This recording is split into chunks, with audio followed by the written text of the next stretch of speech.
with the preamble stuff off the deck, we turn to the audience at home who are trying to stump Grandpa with From Down Under, where it may be Eid al-Adha, Indigenous Peoples Day, or next week, Tuesday. Time zones are weird, man. Good point. Dion Turner has the stumper of all stumpers. Okay. I picked up a few issues on eBay, noted to be water damaged, but cheap. And I figured I'd give them a good haul. Weird thing was I noted a distinct change in size between issue 20. He's written 10 here, or you've written 10, but it is supposed to be 20. No, he got a bunch of back issues, and he got 10 and 21 in this set that he got. Oh, okay. All right. Grandpa's okay. Grandpa's fine. In the set that arrived, it was a good 6 to 7 millimeters, or a quarter of an inch for those that live in one of those backwards heathen USA non-metric realms. So enough to be distinct. I initially wondered if it was more crazy counterfeits, but checking against my existing books, they matched up month to month with a change in size between issues 20 and 21. And I read that and I went, get out of here. And went to the reference that I've always had. It's in the Off-White House library, and dug all the way down and pulled out 20 and 21. And damn if he isn't right. Did you look at your copies? My copies are in storage in my mom's attic. But okay. he sent me pictures that I faxed up, and the pictures, the fax, I'm sure the pictures are just nice brown, black, muddy, goopy mess. But the picture, there is a noticeable difference between his 20 and 21. The 10 and 21 picture he sent, he kind of has them at an angle so that they don't look like they're at the same level. But yes, I it's on my list of, do I have 21? I know I have 24, I think. Right.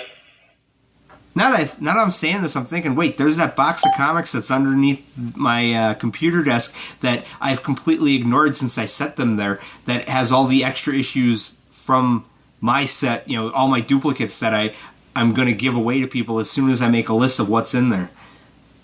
Right. I could go look at that right now if I really needed to. Okay. Yeah, it's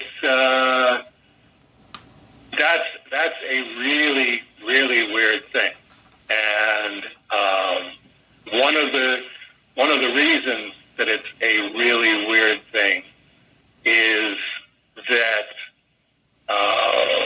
issue 21, 2021, we were still printing at Fairway Press. If it had been between 22 and 23, where we stopped printing at Fairway Press with number 22, and then printed at Southern Duchess Press in 23, which was in Wappingers Falls, New York, which we went with that printer because that was the ElfQuest printer, and we were having trouble with Fairway Press, and I think the price that Southern Duchess Press was charging when we got a quote was actually better than the price that we were getting, and it's like, well, okay, why are we printing in Kitchener? And there wasn't any really good reason for that. They can print them, ship us our copies, and ship the the distributors their copies from Lappinger's Falls a lot more easily, actually, than you could ship them from Kitchener. It's like one of the situations is that there's no specific size in printing for a comic book, which is one of the reasons that issue number 1 had that weird. It was designed to be comic book size and with Fairway Press printed at magazine size, because when they looked at the specs, they went, "Oh, okay, it's a magazine." Not having printed any comic books, or not having printed a comic book since Oktoberfest comics, it's not a specific printing format. So consequently, if you want to print a comic book, you pretty much got to give them a comic book and say, "Okay, this is what it's supposed to look like." It's much taller and narrower proportionately than magazine size. And when they look at it, it's like, yeah, it definitely is. Which means, depending on the comic book that you show them, if you showed them a modern comic book in 1977, I'm pretty sure I'm correct on this. If you showed them a modern comic book from 1977, it would be one size. Whereas if you showed them a Silver Age comic book, 1950s, early 60s, mid 60s, it would be about 6 or 7 millimeters wider, which is just something that happened in the comic book field, which is why you have 3 different size comic book bags, where you have Modern Age and Silver Age, and I forget what the other one is. Golden Age. No. Golden Age. There's another one around the Modern Age size that is current. Current bags, Modern Age, and then Silver Age, and they get slightly wider, which I would think that Richard Pini probably wasn't buying a lot of comic books by 1977 when they were doing ElfQuest, starting ElfQuest, and then starting to plan to actually publish ElfQuest themselves. Would have said, well, a comic book is a comic book is a comic book. Here, Southern Duchess Press, this is the size that we want it printed at. But they were printing magazine size. They did go to comic book size eventually, but after a period of time. So what's inexplicable is, why would Fairway Press, who had been printing Cerebus from number 1, the guts, the covers were being printed elsewhere, and then Fairway Press was printing the covers as well. Why would they suddenly add 6 or 7 millimeters between issue 20 and 21? It's like, that really doesn't make sense. You've been doing this this way for 2 years, 3 years, and now all of a sudden you just use different specs. And it's like, there's no way that I could picture the printer would do that. So the only explanation possible for that is otherworldly. And I know, okay, here goes Grandpa again on why this has an otherworldly explanation to it, because it's whatever it was that Richard and Wendy Pini were, and Denny and Dave Sim were. That was part of God's clockwork mechanism, which was, okay, these people are this way, these people are this way. Let's see how they do relative to each other. And certainly, ElfQuest was wildly more successful than Cerebus was in any conventional measure. So I think it was a combination of I was the 2021 guy. I'll try and explain 2021 because that's a whole can of worms right there as well. And it anticipated, okay, things are about to change. These people have been, these people are in Kitchener, these people are in Poughkeepsie, New York. Never the twain shall meet, and everything is going along on these parallel but distant tracks. And then all of a sudden, Dave decides, okay, we're going to print the same place that they print ElfQuest. And it's like, oh boy, that doesn't cause conventional trouble, but it does cause very, very esoteric trouble. So I think this was anticipating, because this is going to happen at issue 23, and nobody knows that this is going to happen. This is going to anticipate something. This is going to drag us a little bit over in the ElfQuest direction, and one of the things is going to be in terms of the size. We had the whole comic book thing down, having reduced Cerebus from the mistaken magazine side, comic book side. ElfQuest went the other way. Their first issue, Fantasy Quarterly, was comic book side, and then they went to magazine side. That's part of the interrelationship of the two things, and it's like, okay, this is up ahead.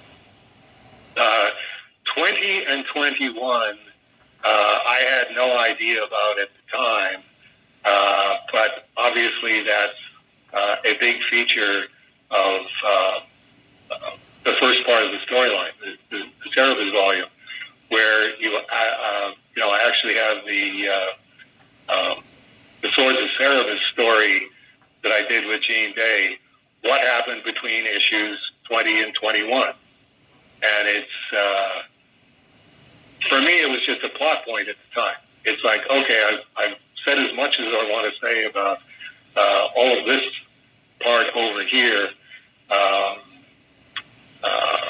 through to issue 20, and now the whole concentration shifts to Lowerfelder, and the easiest way to do that is just have Cerebus knocked unconscious, and he wakes up in Lowerfelder and has no idea why he's waking up in Lowerfelder. Lowerfelder or Upperfelder? Lower. Upperfelder was the Cernus. Right. Okay, so, but I didn't know, it was just a plot device to me, but I didn't know about the relationship between 20 and 21, which is, that's when the digit turns over, which the first digit hasn't turned over since it was a 0 in the year 1000, and I'm the bright light was going to go, yeah, I'm going to start doing Cerebus, and I'm going to keep doing it until 2004. Oh, okay. Well, you don't know it, but that makes you the 2021 guy. You're actually going to bridge from 20 to 21. Because what's interesting about 20 and 21 is it's the 20th century, but it's the 1900s.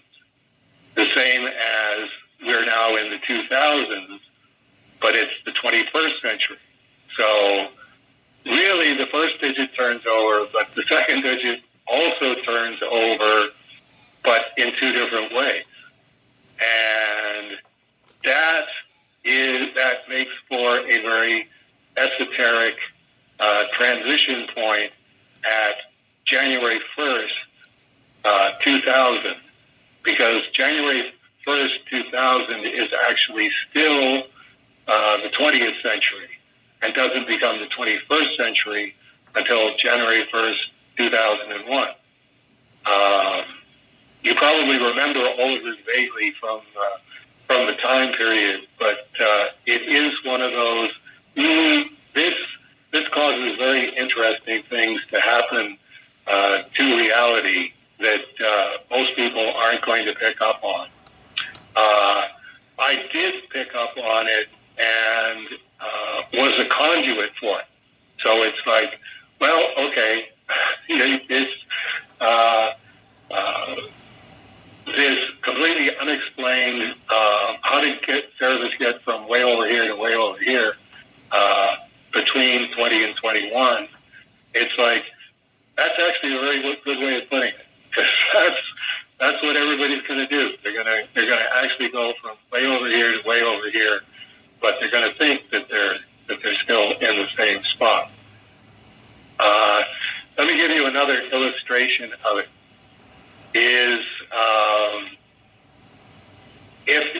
Since there is a zero, like as soon as you start numbering the years and you say, okay, this is 1977, you're saying, okay, 1,977 years after, we don't know, the birth of Christ, theoretically, but when you start crunching those numbers, no, even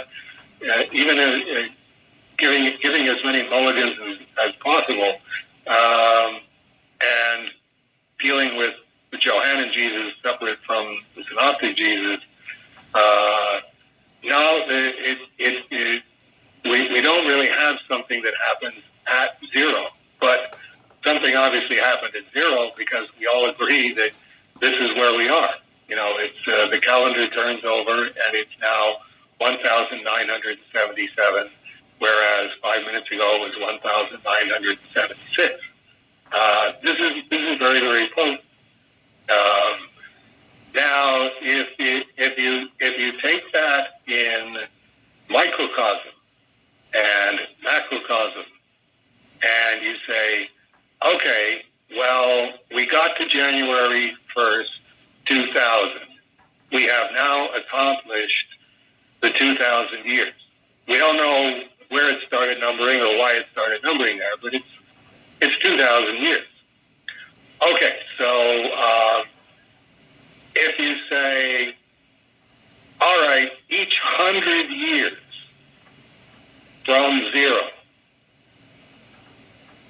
if that 100 years is represented by 1 year,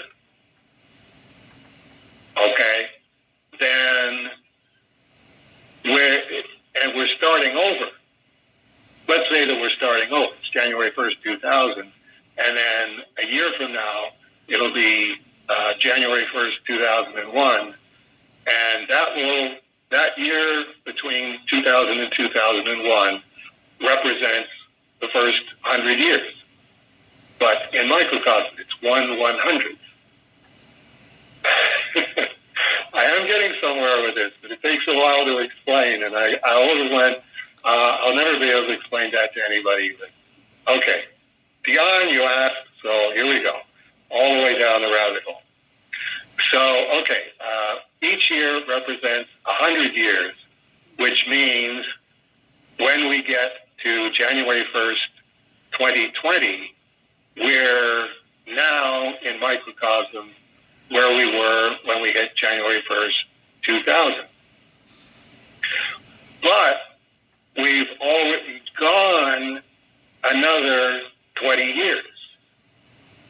So consequently, we have another fifth of 100 years, or another fifth of a year, now representing a year.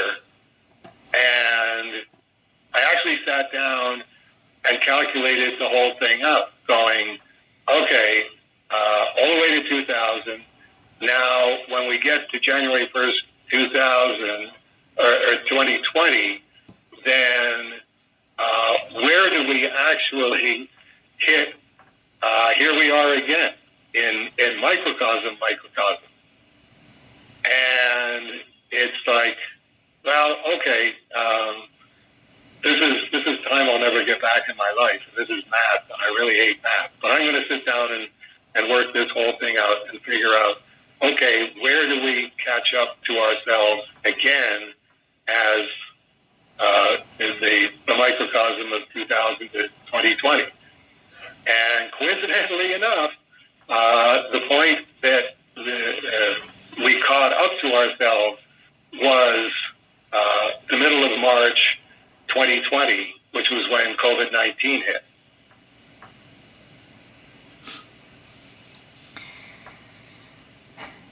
I knew this was coming. That's the fun part. I'm like, okay, yeah, no, doing back of the envelope math in my head. Yeah, it's going to be COVID.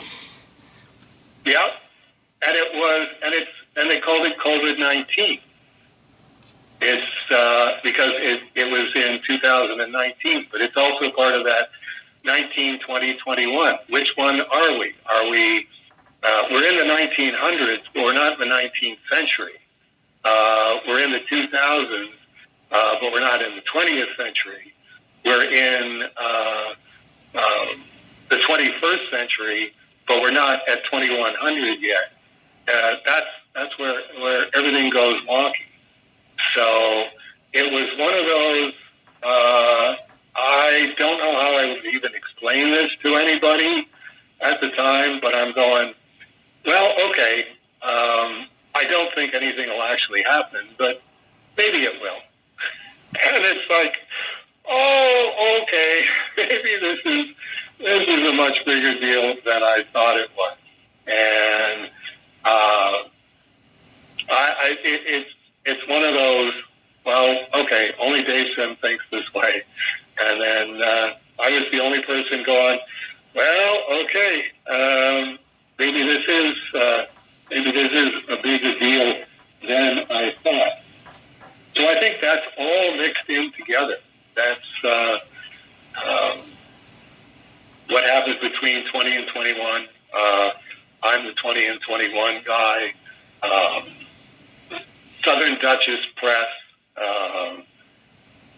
We were only there. We were only at Southern Duchess Press for 3 issues. Issues 23, 24, and 25. And then that went wonky. And I don't remember how or why that went wonky. But Wendy and Richard Payne decided to switch printers and went with a printer called William B. Collins, I think it was. I looked it up in number 25. And we went there, and that was when they did the disastrous job of color on the cover of 25, where it's supposed to be a woman thing, a close-up of woman thing's eyeball and woman thing color of green. And when they printed it, it was like completely bleached out. And I went, no, we gotta find another printer again. Let's come back to Canada, send out, a copy of Cerebus to as many printers as we can. And I've told that story before, where I think Denny sent out 50 packages, 100 packages to printers in southern Ontario, and the only ones that responded were Printy Print and Litho.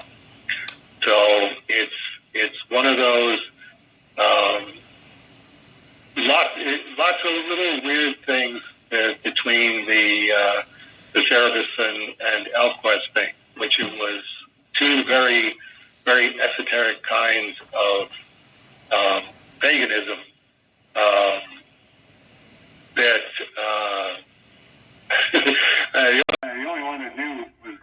that, yeah, it looks like two different flavors of paganism now, and it will for a long time. But if you're all just patient enough, Dave Sim's going to turn into a monotheist.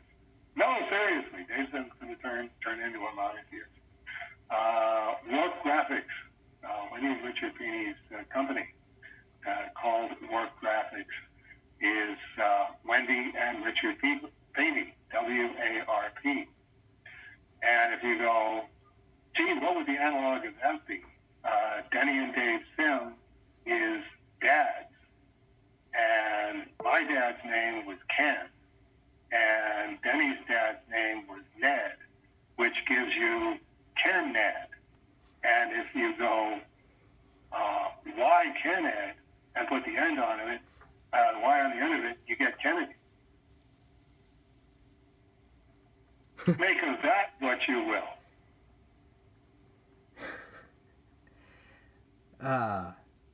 Well, I while you were talking about... I'm leaving you flat-footed. I'm hoping that Dion is listening to this and going, okay, well, he thought this was strange enough and couldn't find an explanation for it. That's the best I can do to help in the way of explanation. Go ahead.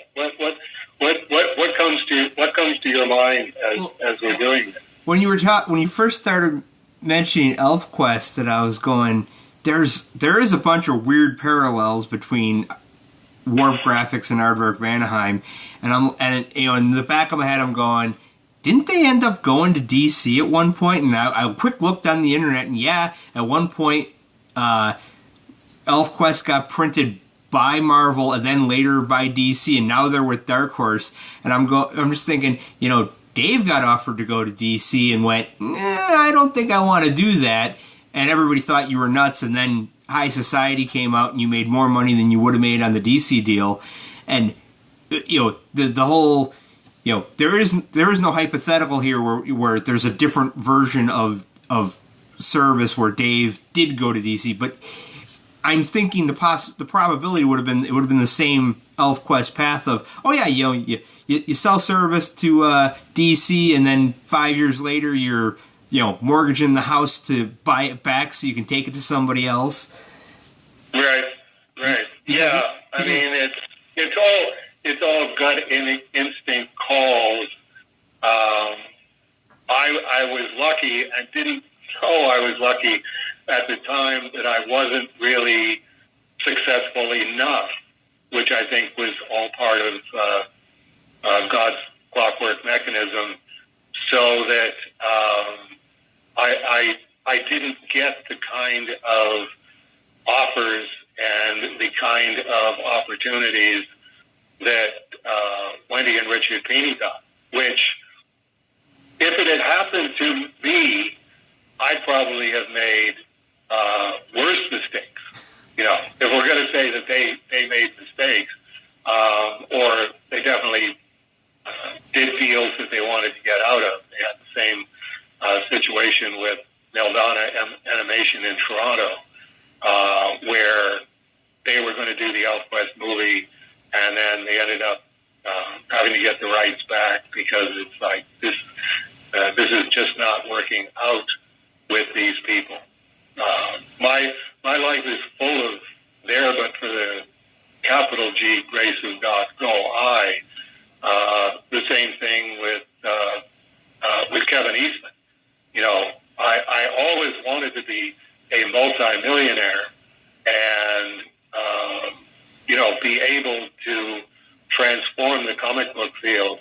I would have, the same as we all knew that Apple Records turned out to be a really bad idea for the Beatles, and Kevin basically went right ahead and did the comic book equivalent of Apple Records with Tundra.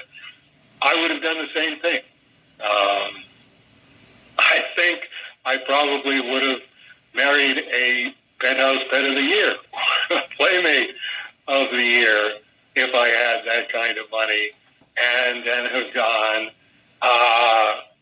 okay, she's leaving now, and she's taking half of my peak earnings from, oh, wait a minute, 1981 to 1989, even just doing a ballpark figure in my head, and she gets half of that. I don't even have a quarter of that. I don't have a fifth of that. Can I do one for an over? No, walked into that one and got a custard pie in your face.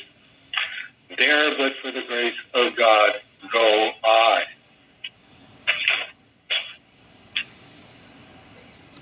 Right.